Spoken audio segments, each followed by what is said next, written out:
दोस्तों, science and technology की दुनिया में आपका स्वागत है। मैं हूं आपका दोस्त राजेश सोलंकी। राजवंश क्रिएशन के माध्यम से आज मैं लेकर आया हूं आपके लिए एक ऐसा इंफॉर्मेटिव वीडियो जिसमें हम बात करने वाले हैं एक ऐसे आविष्कार की जिसे हम शीशा या ग्लास कहते हैं। आज के इस वीडियो के माध्यम से हम आपको बताएंगे कि हमारी रोजमर्रा की जिंदगी में काम आने वाला ये शीशा या ग्लास आखिर बनता कैसे है। इसकी पूरी प्रोसेस जानने के लिए इस वीडियो को अंत तक देखें ताकि आपको इसकी पूरी इंफॉर्मेशन मिल सके। तो चलिए दोस्तों, जानते हैं कि आखिर ये ग्लास या शीशा कैसे बनता है। दोस्तों, हमारे दैनिक जीवन में कांच या शीशे का बहुत ही बड़ा महत्व है।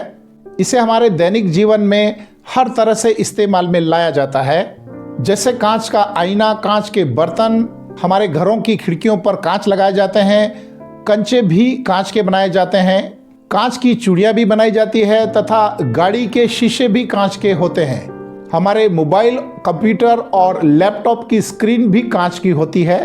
ऐसे ही न जाने कितने अनगिनत साधन हैं जिसमें हमारी रोजमर्रा की जिंदगी में कांच को इस्तेमाल किया जाता है। यानी कि कांच के बगैर हमारा जीवन अधूरा है, ऐसा भी कहा जा सकता है। तो अब बात करते हैं कि आखिर ये कांच बनता कैसे है। दोस्तों, आपको जान के हैरानी होगी कि ये कांच जो है एक रेत से तैयार किया जाता है। ये रेत असल में एक अलग तरह की रेत होती है जिसे सिलिका सैंड कहा जाता है। इस रेत को थार और मरुस्थल से लाया जाता है और इसी सिलिका सैंड की मदद से कांच को बनाया जाता है। अब थोड़ा कांच के इतिहास के बारे में जान लेते हैं कि आखिर इस कांच की शुरुआत कैसे हुई। असल में इस कांच का आविष्कार मिस्र में 2500 ईस्वी पूर्व हुआ था। शुरुआती दौर में इसे सिर्फ सजावट के रूप में ही इस्तेमाल किया जाता था और इसके बाद जरूरत के हिसाब से धीरे धीरे इसके बर्तन भी बनने शुरू हुए। इसके बाद फिलिस्तीन और सीरिया में फूंक मारकर पिघले कांच को मनचाहे आकार में ढालने की कला शुरू हुई। प्लास्टिक आने से पहले कांच ही एक ऐसा पदार्थ था जिसे मनचाहे आकार में ढाला जा सकता था। आपको बता दें कि कांच दो प्रकार के होते हैं। पहला कांच जो है ट्रांसपेरेंसी कांच होता है, यानी कि पारदर्शी कांच होता है जिसके आर पार बड़ी आसानी से साफ दिखाई देता है। दूसरे किस्म का कांच होता है नॉन ट्रांसपेरेंसी कांच, यानी कि अपारदर्शी कांच, जिसके आर पार आसानी से दिखाई नहीं देता है। वैसे तो कांच की कई किस्में हैं, मगर मुख्य रूप से ये दो तरह के कांच ही इस्तेमाल में लाए जाते हैं। अब जानते हैं कांच आखिर बनता कैसे है। दोस्तों, इस कांच को बनाने के 4 मेथड हैं, जिसमें मिक्सिंग, मेल्टिंग, कोल्डिंग और फाइनल ग्लास। यानी कि पहले मेथड में इसमें मिक्सिंग किया जाता है जिसमें 75% सिलिका सैंड होती है, 15% सोडा ऐश होता है और 10% लाइम पाउडर यानी चूने का पाउडर होता है।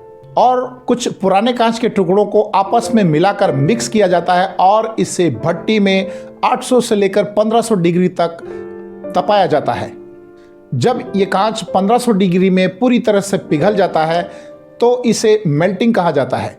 इसके बाद इस पिघले हुए कांच को किसी सांचे या डाई में डालकर उसे आकार दिया जाता है और उसके बाद उसे कूल किया जाता है, यानी कि ठंडा किया जाता है।